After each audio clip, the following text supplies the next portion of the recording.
অবৈধ পথে আমেরিকা যাওয়ার স্বপ্ন আসলে এক ধরনের ফাঁদ। সেই ফাঁদে পড়ে এক একজন ব্যয় করছে 50 লাখ থেকে প্রায় 1 কোটি টাকা পর্যন্ত। তারপরও পাড়ি দিতে হয় 12টি দেশের জল জঙ্গল, সঙ্গী ক্ষুধা এবং দুর্গম পথের যন্ত্রণা। অবশেষে আমেরিকার জেল জীবন, আর ফলাফল নিঃস্ব পরিবার। কারা কিভাবে যাচ্ছে এবং কারা তাদের নিচ্ছে তা জানাতেই এবারের 21-এর চোখ নিয়ে যথারীতি হাজির হয়েছি আমি, আলী আহমেদ। অনুসন্ধানের সঙ্গে ছিলেন নোয়াখালী প্রতিনিধি আরিফিন শাকিল। আমরা আছি পানামার জঙ্গলের ভিতরে, জীবনের রিস্ক নিয়ে মানুষ খেলা খেলতেছে। আমার সব মিলে 90 লাখের মতো গেছে, প্রায় 60 লাখ টাকার মতো গেছে। জবাবদিহিতার জায়গায় আরেকটু কঠোর হওয়া দরকার। নোয়াখালীর স্বপ্নবাদ যুবক মামুন রায়হান টারজান ভিসা নামের এই স্বপ্নফাঁদে পড়ে পাড়ি জমিয়েছিলেন আমেরিকা, আর চিত্র ধারণ করেছিলেন পুরো পথের।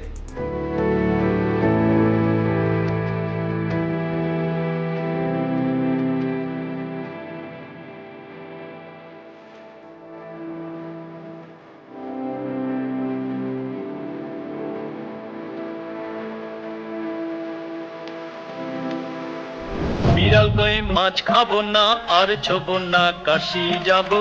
2024 সালের ডিসেম্বরের শুরুতে পরিবার পরিজন বন্ধুদের কাছ থেকে বিদায় নিয়ে যাত্রা শুরু করে মামুন রায়হান। বারে বারে যেন আসি ফিরে এমন দেশে। বিশ্ব ভ্রমণে বের হয়েছে সে। এই ভ্রমণের শেষ মাথায় পাবেন স্বপ্নের দেশ আমেরিকা, যেখানে পাবেন উন্নত জীবন। শুরুতে মামুন যায় মোজাম্বিক। সেখানকার প্রকৃতি তাকে মুগ্ধ করে।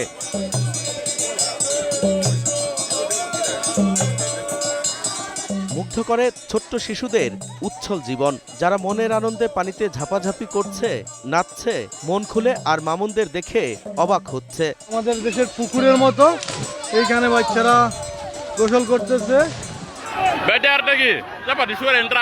আবার অল্প সময়েই মোজাম্বিকে সাক্ষী হন সহিংসতার। এরপর তিনি পৌঁছান ব্রাজিলে। ব্রাজিলের বাস স্ট্যান্ডের দৃশ্য তাকে মোহিত করে। ব্রাজিল একটা বাস স্ট্যান্ডে চলে আসলাম, বাসে করে আপনার কম্পাল ক্যাম্পে ঘোরার জন্য যাব। সেখান থেকে স্বপ্নযাত্রার নতুন ধাপ শুরু। বাস থেকে দুই পাশের দৃশ্য ধারণ করেন, অবাক হন প্রকৃতির সৌন্দর্যে। তার এই জার্নিতে যুক্ত আছেন আরও বাংলাদেশি, ভারতীয়, নেপালি সহ বিভিন্ন দেশের মানুষ। দেখেন আমাদের আমাদের নেপালি। স্থলপথে পার হন বলিভিয়া এবং পেরু, ধারণ করেন সেখানকার জীবন। এবার পেরু পার হয়ে ইকুয়েডরের পথে মামুন, ধারণ করেন সেখানকার বিখ্যাত ভাস্কর্যের চিত্র। এরপর কলম্বিয়া প্রবেশ করে তারা। সেখানকার সবকিছুতেই মুগ্ধ হন তিনি এবং তার সঙ্গীরা। স্বপ্নের দেশে যাবার এক স্বপ্নযাত্রা। এবার শুরু হয় এই যাত্রার নতুন দিক। ভয়ঙ্কর সেই পথ, সাগর পথ, নদীপথ পার হয়ে এবার জঙ্গলে, পানামার জঙ্গল। আমরা আছি পানামার জঙ্গলের ভিতরে, একটা চিকন খাল যেটাকে বলা হয়। শুরু হয় নতুন অভিজ্ঞতার নাচানাচি, আনন্দ এবার রূপ নেয় বিষাদে। ভয়ঙ্কর পথ, সামান্য শুকনো খাবার তাদের সম্বল। যে পরিমাণ খাবার দেয়া হয় তা একেবারেই অপ্রতুল। এটা পানামা জঙ্গল ভাই, বহুত ভয়ঙ্কর। কে আসবেন? আসেন, জীবনের মায়াতে একবারে আমেরিকা ঢুকতে চান তাইলে এই পথে আসবেন। তখন অগত্যা নিজেরা হয়ে যান শিকারী। অচেনা অজানা স্থানে কষ্ট করে মাছ ধরে আগুনে পুড়িয়ে খাওয়া শুরু করেন। জীবনের রিস্ক নিয়ে মানুষ খেলা খেলতেছে। বিপজ্জনক, বিপজ্জনক ভাইয়া, শুধু পাড়া। রোদ বৃষ্টি থেকে বাঁচতে ছোট্ট কাপড়ের তাঁবু, শরণার্থী জীবন। জঙ্গলের কষ্টের জীবন নিয়ে ভয়ঙ্কর অভিজ্ঞতার কথা জানান অন্য দেশিরাও। ও আমি ইধর পানা পে জঙ্গল পে ইধর বহুত দুঃখে। কি এক স্বপ্নের টানে পানামা জঙ্গলে জড়ো হন নারী, পুরুষ, এমনকি শিশুরাও। পানামা শেষ করে কোস্টারিকার উদ্দেশ্যে যান মামুনরা। তখন তারা কষ্ট ভুলে উজ্জীবিত হন। কোস্টারিকা, নিকারাগুয়া হয়ে মেক্সিকো সেন্টার পার্ক আমরা আছি এখানে। সেখানে সেন্ট্রাল পার্ক থেকে নেওয়া হবে আমেরিকার সীমান্তে। তাই উত্তেজনা তুঙ্গে, কিন্তু আবার জঙ্গলে, মেক্সিকান জঙ্গল। আবারও ভয় আতঙ্ক। সবশেষে আমেরিকার সীমান্ত পার হয়ে মূল ভূখণ্ডে। এবার তারা বন্দী হন যুক্তরাষ্ট্রের আইনশৃঙ্খলা বাহিনীর হাতে। নির্যাতন নিপীড়ন সয়ে আর্থিকভাবে নিঃস্ব হয়ে অবশেষে আবার বাংলাদেশে স্বপ্নযাত্রা রীতি। ফেব্রুয়ারির 4 তারিখে আমরা মেক্সিকো বর্ডারে যাই, 5 তারিখে আমাদেরকে বর্ডার ক্রস করে আমেরিকাতে পার করে দেয়। ওইখানে আমাদেরকে আমাদের দালালে একটা সংজ্ঞা দিয়ে ওই পাশে পার করে দেয়, তখন ওইখানে বর্ডার গার্ড মই দিয়ে বর্ডার পার করে দেয়। তারপর ওই ছেড়ে যাওয়ার পরে ওইখানে বর্ডার গার্ড ছিল, বর্ডার গার্ড আমাদেরকে রিসিভ করার পরে আমাদের ডিটেল কিভাবে আসছি এগুলো ওরা জিজ্ঞেস করলো। 10 দিন আমাদেরকে যেটা ক্যালিফোর্নিয়া হোয়াইট ক্যাম্প বলে ওইখানে রাখার পরে এখান থেকে অন্যখানে ট্রান্সফার করছে টেক্সাসে। দীর্ঘপথ পাড়ি দিয়ে আমেরিকা যেতে ব্যয় হয়েছে প্রায় $250 কোটি। প্রতিটা দেশে 2-4 দিন করে আমাদেরকে রাখছে, কিন্তু খাওয়াতে আমাদের সমস্যা হয়েছে। খাওয়া দাওয়া 2 দিন খাওয়া দিচ্ছে, 1 দিন দেয় না এরকম। আমার সাথে বাংলাদেশে আমরা 4 জন ছিলাম, অন্য কান্ট্রির লোক ছিল, ভেনেজুয়েলা ছিল, কলম্বিয়া ছিল, অন্য কান্ট্রির লোক আরও ছিল। দীর্ঘ ও প্রতিকূল যাত্রায় মানসিকভাবে ভেঙে পড়ার পাশাপাশি অসুস্থ হয়েছে শরীরও। আমরা তো বড় উচ্চ মাধ্যমিক না মধ্যপরিবারের ছেলে, আমার তো অবশ্যই এটা তো বুঝতেছে। সবাই তো চায় একটু কমের থেকে আর একটু করার জন্য, তো আমিও চেয়েছি আর একটু ভালো লাইফ বা নিজের ফ্যামিলিকে ভালো রাখার জন্য আরও একটু চেষ্টা করে দেখি। মামুন রায়হানের মতো নিঃস্ব হয়েছেন শত শত যুবক। আমরা তাদের কাহিনী শোনাবো, তবে তার আগে নিচ্ছে একটি বিরতি। স্বাগত 21-এর চোখে। শুধু মামুন রায়হান নন, টারজান বিছায় এমন ভয়ঙ্কর পথে আমেরিকা যাওয়ার অভিজ্ঞতা রয়েছে আরও বাংলাদেশির। তাদের বেশিরভাগেরই বাড়ি নোয়াখালী এবং লক্ষ্মীপুর জেলায়।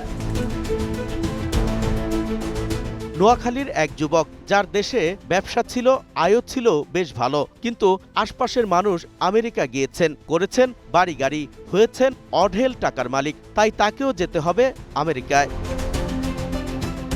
যেই ভাবা সেই কাজ। স্থানীয় এক দালাল সোহেলের মাধ্যমে টাকা দিয়ে যাত্রা শুরু করেন। প্রথম গন্তব্য ব্রাজিল থেকে শুরু হয় কষ্টের যাত্রা, সাথে স্বপ্নেরও। 3 দিন পর আবার আমাদেরকে ট্যাক্সি আনি, ট্যাক্সি করি ব্রাজিলের আরেক সীমান্ত আছে বলিভিয়া সীমান্ত লেগেছে, ওখানে যাইতে প্রায় 3 দিন লাগছে বাসে করে। বলিভিয়া এখানে আমাদেরকে আরেক লোক রিসিভ করছে, গাড়ি থেকে নামছি আরেক গাড়িতে উঠে দিছে। এদের সাথে যোগাযোগ থাকে, আমাদের ছবি উঠে ওদের কাছে পাঠিয়ে দিছে। তো ওরা ফোনে যোগাযোগ করি, রাস্তার আশেপাশে একখানে দাঁড়াইবো, ওই আরেকটা গাড়ি আইবো, এরপরে আমাদেরকে এখান থেকে নামাই, ওই গাড়িতে উঠে আবার টান দিয়ে চলে যাবো। শেষ। প্রত্যেক দেশে মাফিয়া থাকে, পথে পথে পোহাতে হয় অবর্ণনীয় ভোগান্তি। নিকারাগুয়া আবার 2টা নদী আছে, নদীতে আবার স্পিড বোর্ডে করে পার করে দেয়। পানামা হলো ডেঞ্জারাস, ডু অর ডাই, মানে মৃত্যু নিশ্চিত। এখানে হাজার হাজার মানুষ যাইতেছে, মানুষ মরতেছে, এটা কোনো ব্যাপার না। এখানে খাবার কষ্ট, চলার কষ্টে যতটা না শরীর ক্লান্ত হয়েছে, তার চেয়ে বেশি ক্লান্ত হয়েছে মন। কারণ যেভাবে নেয়ার কথা সেভাবে নেয়নি দালাল। পাথরগুলো একবার পিছলা,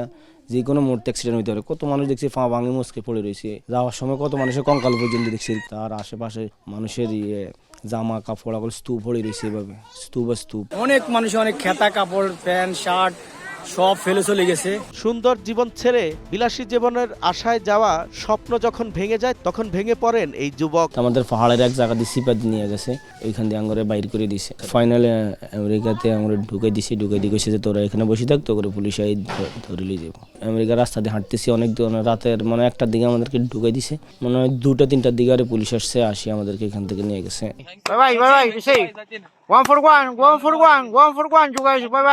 তারপরে এখানে একদিন রাখার পরে এখান থেকে আমাদের আবার ডিএনএ স্যাম্পল নিছে, মুখের থেকে লালা নি সবগুলো একসাথ করে আবার বাসে উঠে দিছে, ডিটেনশন সেন্টারে পাঠিয়ে দিছে। আমরা তার বাড়িতে গিয়ে দেখি সাধারণ জীবন তাদের। বিলাসী জীবনের স্বপ্ন তো ভেঙেছেই, উল্টো ঋণে জর্জরিত হয়ে এখন আছেন নিদারুণ কষ্টে। ড্রাইডেন গ্যাপ যেটা আছে, ড্রাইডেন গ্যাপ দিয়ে ছাড়িয়ে দিব। ওইখান দিয়ে আপনি যাওয়ার সময় আপনি যাইতে হইব, পিছনে যাওয়ার কোনো স্বপ্ন। মাফিয়া হয়তো আপনার সামনে যাইতে কইব, কিন্তু পিছনে আসার কোনো সুযোগ নেই। এরপরে এরাই ওই লাতিন আমেরিকার সবগুলো হইলো মানব পাচার আর কি। পরিবারের সদস্যরাও দিশেহারা, কি করবেন আর কি করবেন না। একটা স্বপ্ন দেখে গেছি, এখন আমার স্বপ্ন তো পূরণ হইল না, আরো 40-50 লাখ টাকা ঋণের বোঝা। মূল দালালের বিষয়ে স্পষ্ট জানা নেই এই যুবকের, তবে স্থানীয় দালালের কাছে এ বিষয়ে কথা বলতে গেলেও তাকে পাওয়া যায়নি।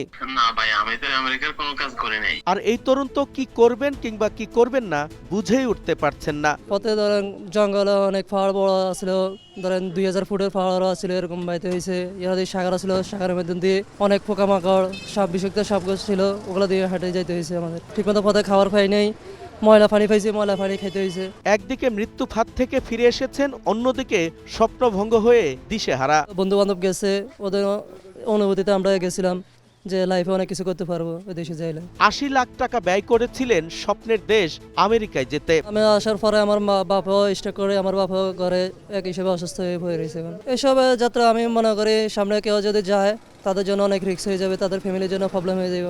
টাকার শোকে এখন শয্যাশায়ী তার বাবা, যিনি উন্নত জীবনের আশায় সন্তানকে আমেরিকা পাঠাতে ধরেছিলেন বাজি। রিক্স নিয়েছি, কিছু সম্পদ টম্পদ ছিল, এগুলো বিক্রি করে পাঠাইছি।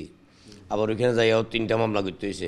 8 মাস জেল ছিল, 8 মাস রেডে ব্যাগে আইছে আর কি। স্বপ্ন পূরণ না হওয়ার হতাশা আছে, পাশাপাশি ভয়ঙ্কর জীবন থেকে সন্তান বেঁচে ফিরেছেন, এই স্বস্তি তাকে নতুন আশা দিচ্ছে। জীবনটাই তো ঝুঁকি, তো যার ফলে একটা না একটা পথ পাড়ি দিতে হয়। শুরুতে 20 থেকে 22 লাখ টাকার কথা বলে আমেরিকা যাওয়ার স্বপ্ন ফাঁদে ফেলে দালালরা। এরপর জিম্মি করে ধাপে ধাপে আদায় করে টাকা। কোনো কোনো ক্ষেত্রে তা গিয়ে দাঁড়ায় এক একজনের কোটি টাকা পর্যন্ত। ইউরোপ আমেরিকা একটা নেশার মতো কাজ করে। আমি যেমন আমার ভালো লাইফ লিড করবো, ভালো হবো, আমার আত্মীয় স্বজনদের ভালো রাখবো। আব্দুর রহমান লক্ষ্মীপুরের এই তরুণের স্বপ্ন ছিল পরিবারকে আরও উন্নত জীবনের সন্ধান দিবেন। আর এই স্বপ্ন তৈরি হয় আশপাশে অনেকের আমেরিকান ডলার রোজগারের ঝলকানি দেখে। তাদের জানার সহজ উপায় হচ্ছে ব্রাজিল থেকে অবৈধ পথে আমেরিকার সীমান্ত অতিক্রম করা। বেশিরভাগ মানুষে মানে আমার যে পথটা বা বাই রোড, ব্রাজিল থেকে বিভিন্ন 15-16টা দেশ পার হয়ে আমেরিকাতে যাওয়ার যে প্রসেসটা, ওই পথটাই আসলে বেছে নেয় আর কি। যারা আসলে গেছে তারা আসলে আমাদেরকে বলছে ভাই এই পথটা অনেক রিস্ক, কিন্তু আমরা আসলে এই বিষয়টা শুনিনি। এজন্য বেশ কয়েক বছর আগে এক দালালের সাথে চুক্তি করেন 21 লাখ টাকা, কিন্তু দেরি হওয়ায় এক পর্যায়ে যুক্তরাষ্ট্রে যাওয়ার আইডিয়া বাদ দেন এবং টাকা ফেরত চান। ওর সাথে আমার লগে 21 লাখ টাকা কন্ট্যাক্ট ছিল। দেন এই 3 বছরের ওর থেকে আমি অনেকবার পাসপোর্ট এবং বিভিন্ন টাকা নেওয়ার চেষ্টা করছি, কিন্তু সে আমাকে দেয় নেই। তখনই শুরু হয় নতুন নাটক। রহমানকে রাজি করাতে তার পরিবারের সরলতার সুযোগ নেয় দালাল, আর চাইতে থাকেন টাকা। আবার মন গলে রহমানের, কারণ তার চোখে রঙিন স্বপ্ন। যেহেতু ভাই আমার একটা আমেরিকা যাওয়ার একটা উদ্দেশ্য স্বপ্ন ছিল, এই জন্য আমি আবার ব্যাক আসছিলাম। এ পর্যায়ে দালাল আরও টাকার চাপ দেন। আব্দুর রহমানের অসুস্থ বাবাকে জিম্মি করে আদায় করে আরও টাকা। এই বাপরে আইসিইউতে রাখি আমি। ডিসেম্বর 26 তারিখে আমার ফ্লাইট হয়। ব্রাজিল আমি 27 তারিখে নামি, সম্ভবত 1 তারিখে আমি বলবিয়াতে ছিলাম। ওই সময় আমার আব্বু মারা যায়। একদিকে পিতার মরদেহ, অন্যদিকে স্বপ্ন, পাশাপাশি দালালের জিম্মি দশা, সব মিলিয়ে অজানার পথে রহমান। 1 সপ্তাহ এক রুমে বন্দি ছিলাম, এমনকি 1 সপ্তাহ আমাকে কোনো খাবার দেয়নি। কি কারণে খাবার দেয় না, এই শুধু এই টাকার বিষয়। ব্রাজিলের কাজের অনুমোদন নিয়ে চলে যান সেখান থেকে অন্যদের মতোই ভয়ঙ্কর যাত্রা। যখন আমরা পানামা জঙ্গলে নামছি, আমরা 1-150 জন লোক একসাথে ফাড়ি দিয়েছিলাম। সবার কাছে শুকনো খাবার আর কিছু জামা কাপড়। প্রায় সকাল থেকে হাঁটা লাগে সন্ধ্যা পর্যন্ত, তারপরে আপনার তাঁবুটা নাই, জঙ্গলের ভিতরে থাকা লাগে। একদিকে কষ্টের পথ পাড়ি, অন্যদিকে দালাল একের পর এক চাপ দিয়ে আদায় করছেন টাকা। 21 লাখ টাকা গিয়ে ঠেকে 60 লাখে। হে আমাকে বন্দি রাখে আমার ফ্যামিলি থেকে পরবর্তীতে প্রায় 60 লক্ষ টাকার মতো নিয়ে যায়। রহমানের মতো নোয়াখালী, লক্ষ্মীপুরের শত শত যুবক একই পথে পাড়ি জমিয়েছে। তাদের অভিজ্ঞতাও প্রায় একই রকম। একেবারে বড় একটা ভুল ডিসিশন। সবার ক্ষেত্রেই দালালরা ভয়ানক পথে ঠেলে দিয়ে টাকা আদায় করেছে, কিন্তু টাকা নিয়ে দেয়নি সেবা। ব্রাজিলে যে দালাল ছিল খাওয়া দাওয়া দেয়নি, এরপর ফোনতে বহুত কষ্ট দিছে। জুন মাসের 5 তারিখে আইন এসেছে যে রিপুজনা বর্ডার ক্রস করলে ডিপোর্ট করব। আমরা তো জানি না, ওরা আমগুলো ঢুকে দিয়েছে দালালে। প্রথমে 20 থেকে 22 লাখ টাকা দিয়ে না যেতে চাইলেও 50 লাখ টাকা থেকে শুরু করে প্রায় 1 কোটি টাকা আদায় না করা পর্যন্ত চলতো দালালদের নানা টালবাহানা আর ভয় ভীতি প্রদর্শন। একজন লোকে যদি টাকা পেমেন্ট না করে 10 জন লোকে কষ্ট করতে হবে। তো এই 10 জন লোকে একজন লোককে বলে তুমি টাকা দিতে হইব। আমার সব মিলে 90 লাখের মতো গেছে, প্রায় 60 লাখ টাকার মতো গেছে। বিমানের টাকা নিয়ে চড়াতেন বাসে, 3 দিনের খাবার দিয়ে চলতে হতো 7 দিনের পথ। এশিয়ান কান্ট্রির মানুষরা অনেক স্পাইসি পছন্দ করে, কিন্তু আমাদের সিদ্ধ খাওয়া খাইতে হয়েছে। রাত্রে শুধু একটা ওই যে নুডলস আছে না ছোট প্যাকেট, পানি দেওয়া আর ওই যে মশলাটা দিয়ে আমি শুধু খাইতাম। বহু কষ্টে যখন তারা আমেরিকার সীমান্তে পৌঁছান, তখন ধরা পড়েন ওই দেশের আইনশৃঙ্খলা বাহিনীর হাতে। সেখানে শুরু হয় তাদের জেল জীবন। সেপ্টেম্বর 25 তারিখে আমি বর্ডার ক্রস করি আমেরিকার, রাতের 2টার দিকে। ওই জেলে নেওয়ার পরে তোমরা জলদি কেন ঢুকছো এই বর্ডার দিয়ে? তো আমি বলছি যে আমরা তো জানি না, দালালে ঢুকে দিছে। সেখানেও খাবারের নামে টাকা, আইনি সহায়তার নামে টাকা, টাকা আদায়ে সব পথই অবলম্বন করে দালালরা। 4 মাস আমি পৃথিবীর আলো বাতাসে দেখিনি। আমি একটা রুমে আবদ্ধ ছিলাম, একটা রুমে 36টা মানুষ। ডিপোর্ট করে দিয়েছে, পরে উকিল টুকিল দৌড়ছি, কোনো কাজ হয়নি। 9 মাস জেল খাটছি, পরে লাস্টে আমার ফ্লাইটে 2 জনে আইছি, আমরা এক ফ্লাইটে। সরকারি প্রতিষ্ঠান ব্যবহার করে কিভাবে প্রতারণা চলছে তা জানাবো আরও একটি বিরতির পর। আবারও স্বাগত 21-এর চোখে। যারা ওয়ার্ক পারমিট নিয়ে ব্রাজিলে যাচ্ছেন তাদের অধিকাংশের উদ্দেশ্য অবৈধ উপায়ে আমেরিকায় পাড়ি জমানো। এ কারণে ব্রাজিলে যাওয়ার সংখ্যা গত 1 বছরে বেড়েছে 10 গুণেরও বেশি। কি করছে কর্তৃপক্ষ?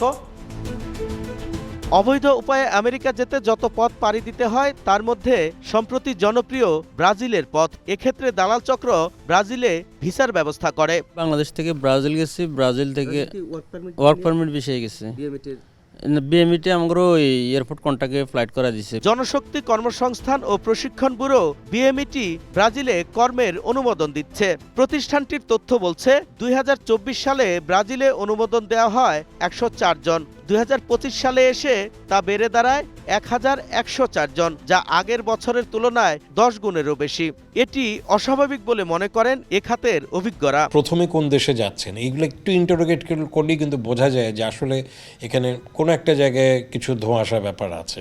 এরা যদি রুট হিসেবে ব্রাজিলকে বেছে নেয় তাহলে এখনই বিএমইটির সে পদক্ষেপ নেওয়া দরকার, যাতে যতজন গেছে তাদের উপর অনুসন্ধান করে যদি ওই পরিমাণ লোককে না পাওয়া যায় তাহলে ওই রুটটাতে আর একটু ভেবে চিনতে আর একটু কৌশলগতভাবেই আপনার হচ্ছে এই ছাড়পত্রগুলো দেওয়া উচিত। একটি অপ্রচলিত শ্রমবাজারে হঠাৎ এত প্রবৃদ্ধি স্পষ্ট করে অনৈতিকতা। তাই কর্তৃপক্ষের উচিত নজরদারি করা। বিএমইটির নিয়ম অনুযায়ী কিন্তু করা উচিত ছিল যে যখন 200 কর্মী গেল তারা সেই কোম্পানিতে সেই কাজে নিয়োজিত আছে কিনা, ওই এন্ডে কাজ আছে কিনা সেটা দূতাবাসের দিক থেকে নজরদারি রাখা দরকার।